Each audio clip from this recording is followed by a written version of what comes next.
When I was just, I'm probably about 8 years old, 6 or 8. So you were 6 or 8 years old making boats? Yeah, tin boat.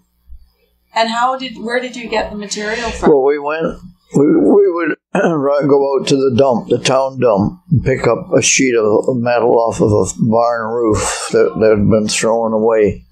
We'd have holes in it. That didn't matter because we'd get some tar and we'd tar them up. But we formed a tin boat. We'd take the metal and bend it up and bring it to a point through the bow, put a stick of wood there, and it would be 6 feet long. And we may be making some of them this summer. Emily Bell wants me to have another tin boat workshop.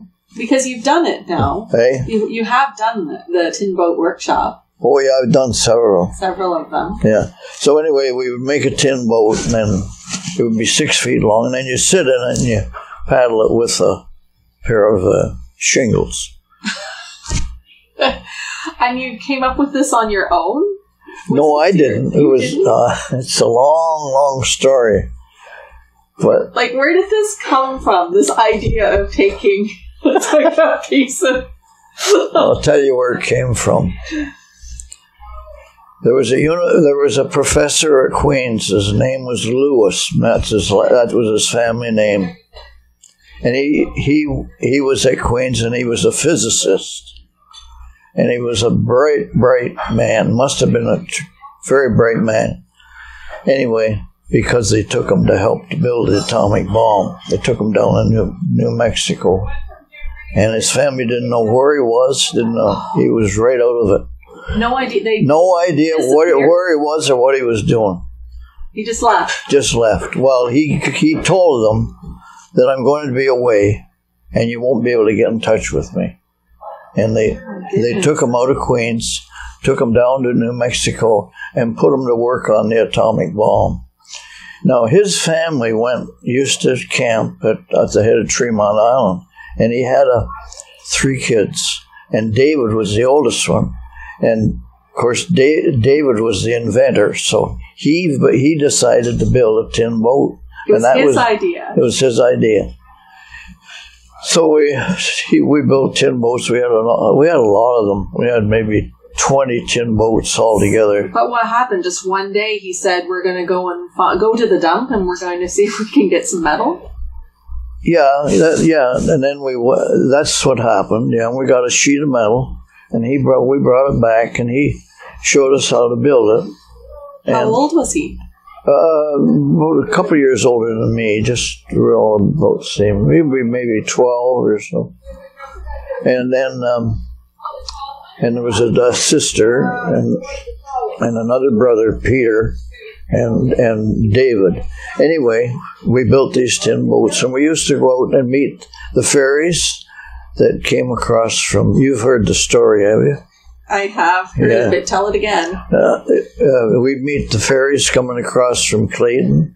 There were 2 ferries, the Champion and the Frontenac.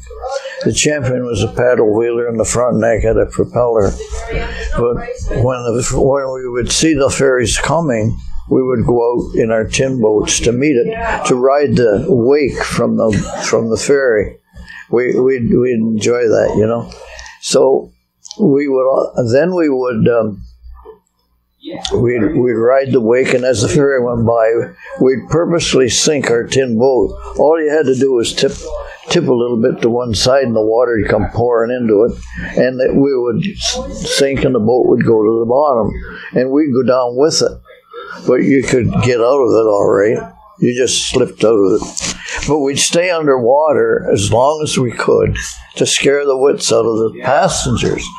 And they would go running up to the captain and say, those poor kids are drowned. You better go back. And he said, he'd laugh, and he said, well, I've seen them do it before. Don't worry. They'll come up. So after we'd stay under as long as we could. Then we'd come up. And then we'd go back with a skiff, because we'd tie a rope and a Javex bottle onto the bow so that we knew where the tin boat was. You know, it would float to the top. We'd go back and pull the tin boat up. Back up again. Yeah.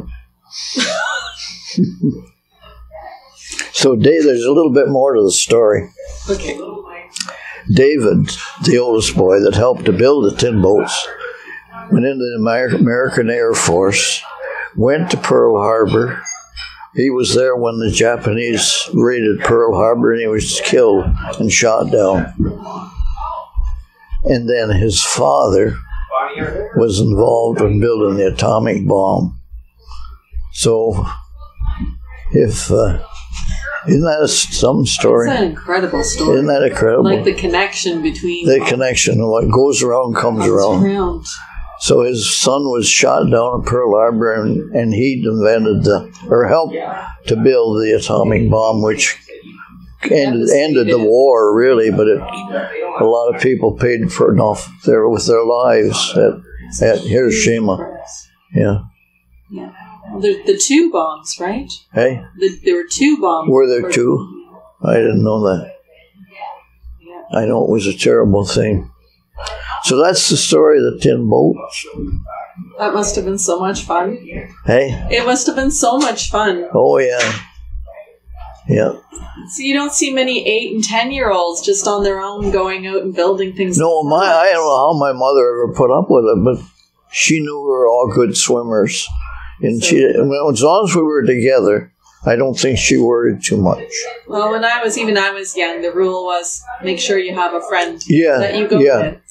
You don't go alone. And this David, he took a garbage pail, turned it upside down, cut a hole in it for a window, and put it over his head, went down and walked on the bottom of the river, and we pumped air down with a bicycle pump so he could breathe. And he walked around on the bottom of the river with a garbage can over his head. Yeah. And he was how old? Well, 10 years old, maybe. That's where inventive minds come from. Yeah, I think that garbage can is still available. I think a fellow by the name of Benny Webb on Hay Island had it, and I think they might have it at the boat museum. I don't know. They were asking me about it. But how did they keep the seal tight around his head? Pardon? Like, how did the seal stay tight so that there would be air there?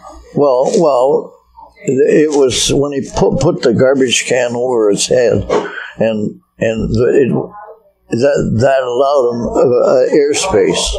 Okay. It was airtight, and then we pumped air down with a bicycle pump.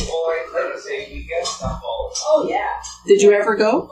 I didn't do it. No, I didn't go under, but he did. He was walking. Very brave then. He was a very brave personality. Yeah.